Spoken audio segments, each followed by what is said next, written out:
Good morning, everybody. I am doing lesson Unit 5, that's Unit 5, Lesson 3, so 5.3 today. We're still getting to work with area and perimeter. Let's read our goal together. I can calculate. Read it with me. I can calculate the area and perimeter of different shapes. A couple words in this goal. Remember that the word calculate means to total. You're either going to be adding all of the sides to find perimeter, like all of the sides all around an object, or you're going to be using our area formula, length times width, to find that area. Big thing, like I talked about in the last lesson, we really are talking about multiple strategies. There are lots of different ways to figure out area and perimeter.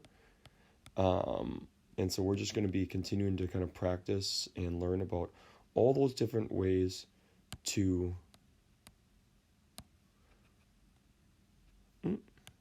just want to make my S better there, to calculate or to either add or multiply to figure out what those area and perimeters are. So remember that perimeter is the distance around. I always think of it, I really like thinking about a pool. I love thinking about warm summer and getting to go swimming. And so I always think, okay, well, at the pool, it's at the park by our house. There's a fence around it, and I mean, there's always a lot of kids running around, especially little kids, and they probably don't know how to swim yet, or it's just not safe for them. So you want to for sure have a fence to keep those kids safe. Well, perimeter is that fence. Area is the inside. That's where the fun is. That pool. So perimeter is the outside fence. Area is the inside pool. So we're just going to be using that today to solve these kinds of problems. Now, this is for page 341. If you have not downloaded page 341, just pause so you can do that.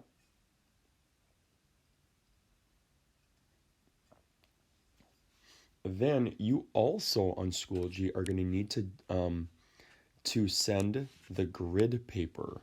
So you're going to see by that 5.3 page 1, you also need to send the grid paper to Notability, because we're going to need grid paper for our assignment. And you might need several pieces of grid paper.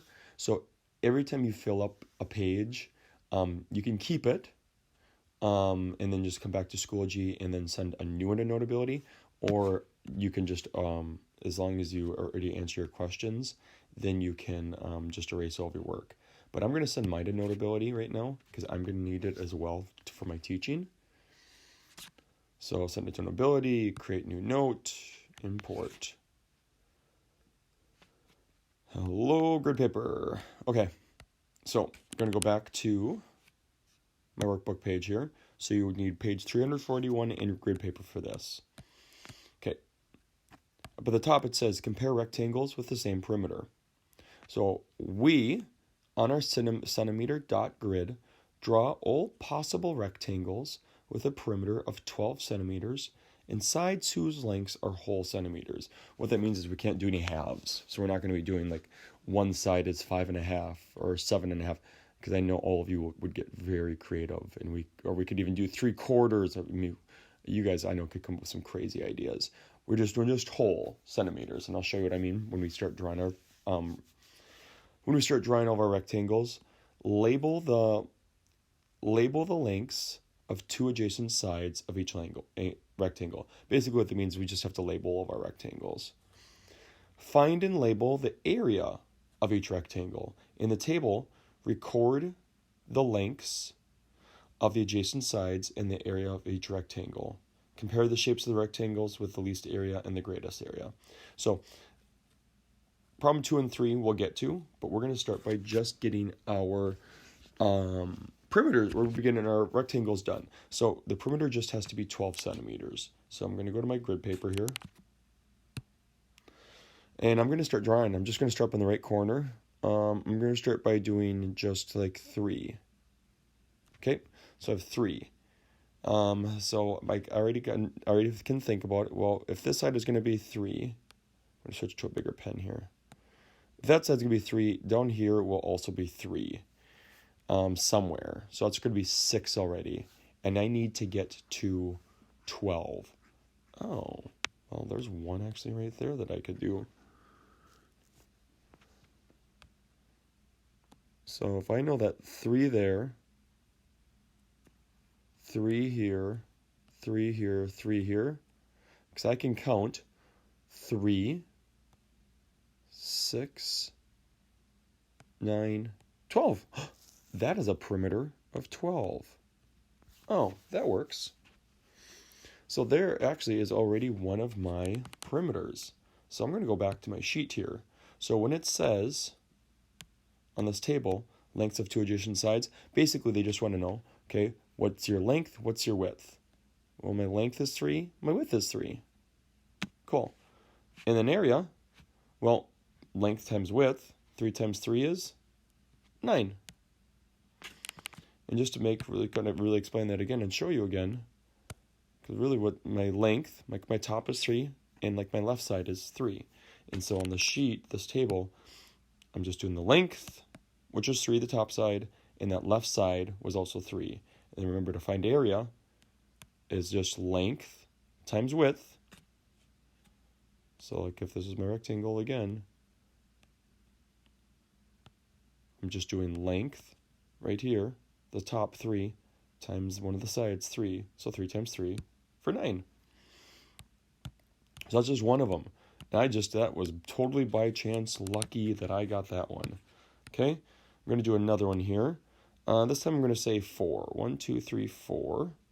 So I know that if this side is going to be 4, and that my top is 4, my bottom is going to be 4, that means I'm going to have 8 already. So if I already have 8, but I need to get to 12, this kind of goes like ties into the last lesson. So if I need to get to 12, I already have 8. I can think about it like this.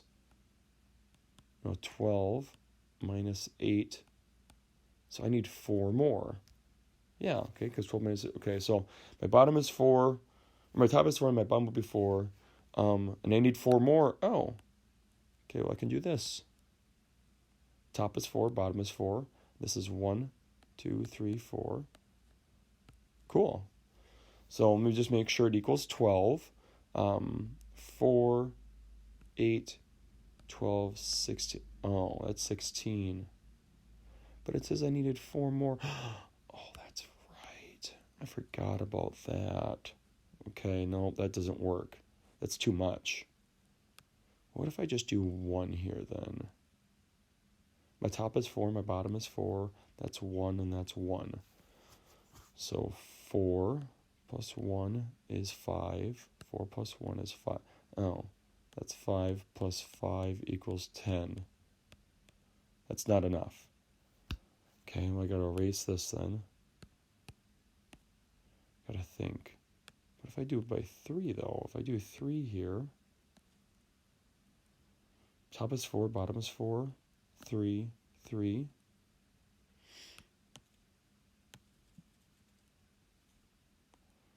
Okay, well 4 and 3 is 7, plus 4 and 3 is 7, equals 14. Oh, it doesn't work.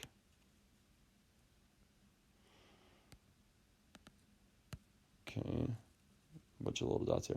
Oh yeah, that's right, I forgot. I already figured out that I need to get to 12. If my top is 4, my bottom is 4, that means I already have 8. I need 4 more. Oh, okay. So I bet then if I could, I need 4 more. All those. Okay, so you can see my kind of thinking as I'm trying to do this. What you are going to do. Now, I am going to have the answer. I'm going to be, after I do the bottom part too, because I'm going to show you another example on the bottom one. I'm going to do another video with the answers, and I'm going to kind of walk you through like how I did it. So just take your time on this. Have some fun trying to draw these different rectangles. Either kind of do that kind of playing around guessing like I was doing, or use the math. Like right now, I know I just need 4 more.